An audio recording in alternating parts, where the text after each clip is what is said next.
A new set of patch notes has been released here in the Forerunners server, and Solcadens is getting a rework. Is it a nerf?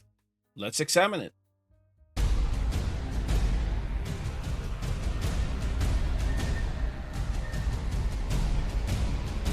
So currently, Solcadens, if we activate his ultimate, he will give all team faction members penetration increase and deal 30% extra damage to elite ambassadors for 10 seconds. Not only that, we all have to keep in mind of everything that is going on with this ultimate is getting activated.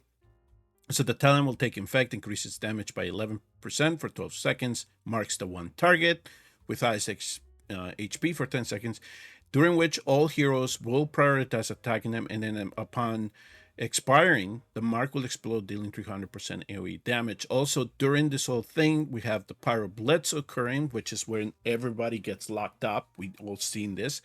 He will gain 70% attack and 80% crit damage attributes from each faction member of the Infernals that is on the field. So if we have 4, he gains 70 times 4, 80 times 4. Right? And this can deal up to 800 damage to the mark targets, and then 100% splash damage to nearby units. So what exactly are they changing it? And then you gotta ask yourself, why?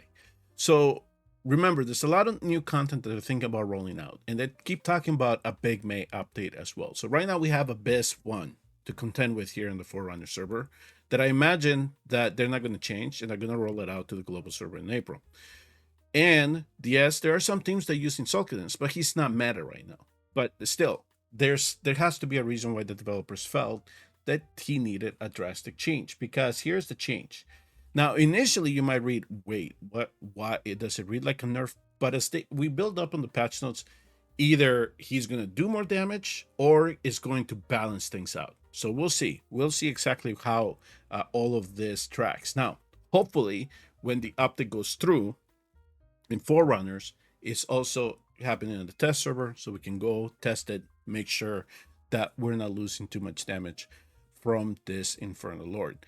So here in the Lord skill adjustment, you can see that they're saying when the hero is deployed as a Lord, the number of allies from whom the ultimate gains attack and crit damage has been adjusted to just 2. So if we remember when we read previously, it was every Infernal that he would gain that attack from, right? So now they're restricting it to 2. Not only that, they're changing that. So instead of 70 and 80, they're changing that to 50% attack and 60% critical damage, respectively. And now the effect now lasts through the ultimate. It doesn't just last when he's building up, right, during the pyro splits. Now it's going to add into the ultimate. So when he deals that extra damage and also the splash damage. So again, so is this, so let's say we bring in 4 Infernos. So it's the 70 times 4 and 80 times 4 going to be compensated by restricting it with 50 times 2 to 60 times 2, because they're extending the duration that he has these attributes, these gain attributes to him. That's going to be the interesting part. Not only that, the timing, the duration of the skill is going to go from 10 to 15 seconds, right? So then it's reading, okay, so you kind of thinking to yourself, the numbers are going down, so we should expect less, but they're increasing the duration of it, and they're also increasing how long this is going to last. And so this is going to be part of the big question. So you got to balance it out in your head. Do we think it's a nerf, or do we think that it's a buff, or is everything just a wash? Now, why would they do this though? That's the big question. So we'll see. What depends on the content that is coming out. The damage bonus per stack from the talent increased from 6% to 10%. So let me go back here to my account here on the Forerunner server. So if we look at his talent, yeah, each attack increases damage by 6% for 10 seconds, up to 10 times. So this could go up to 60%. So they are changing that now to 10. So there are in some aspects, it's like might be taking damage from here, but he's gaining it from here. It's going to be interesting when we do the testing. This is exactly what's going to go on. So that is splash damage that we were talking about from the focus attacks now will also increase from 100 to 300%. All right. So yeah, I mean, it's like a yin and yang here, exactly as to what things are going on. It's like you're asking yourself, is this going to be us losing damage or gaining damage? On paper, just if you just look at the numbers, it looks like you're losing it. But with everything else that you have to compensate for now, like the duration, I mean, we're getting a 50% increase in how long this lasts. So it's that consistent damage. So we'll see. I will definitely be collecting some numbers before they update the test server and then compare it after and see what happens. The other thing that they put in here for him is that his Hellfire Emperor now will have a chance to inflict vulnerability with burning, adjusted from 2020, 25, 25, 30 to 30, 30, 35, 35, 40. Okay, so the burning right now from the Hellfire Emperor is 30% chance to increase damage received from the burning damage by 30%. So I think that that's what it means. It's not that it's just the damage that you're getting from the burning is being increased. I don't think that they're adding a vulnerability. It's just that you're getting extra damage from the burning. So they're not changing his awakenings, so that still remains. But yeah, it'll be interesting. This whole rework here, it'll be interesting to see what it does to Solcadens. I don't know if they're trying to buff him up because we might need him for Abyss 1, or he will just make the content a little bit easier. That could be one possibility. So we'll see. Other fixes that they made fixes to Uredin and Aeris. This is something that we were noticing, is that they were attacking enemies that were in invincibility state. Now they have fixed it to make sure that they don't no longer do that.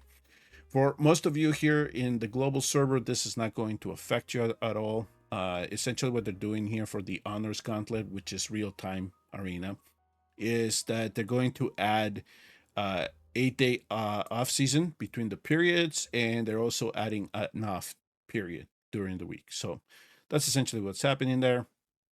And then for the current state of arena, they added a preview of the next round's monsters, so you know what's coming up. That's okay, that's fine. Still, they made it a cluster. It's still a pain to deal with now. So they can make all the changes they want.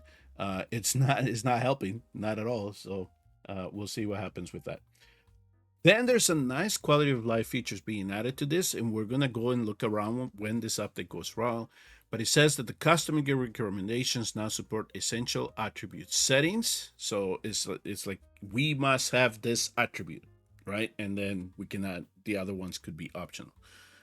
I want to see this. This is what we've been asking for. They added gear set effects descriptions when editing plans. So you can say for Guild Boss or for Abyss 1, you know, whatever it is that you're going to use it for. They're also going to increase it from 50 to 80. Perfect. With the increased content, we need more gear sets. And then finally, they're saying they're going to increase the Demon Soldier drop rate in gear rate. What the percentages were, who knows?